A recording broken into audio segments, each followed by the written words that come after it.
Mga Salmo 127.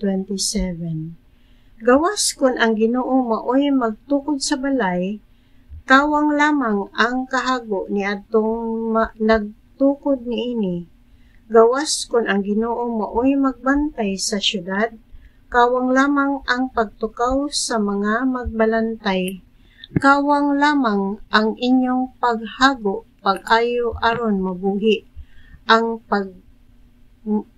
matag sayo ug ang pagpamulaw, kay ang Ginoo nagsangkap sa iyang gihigugma samtang natulog sila.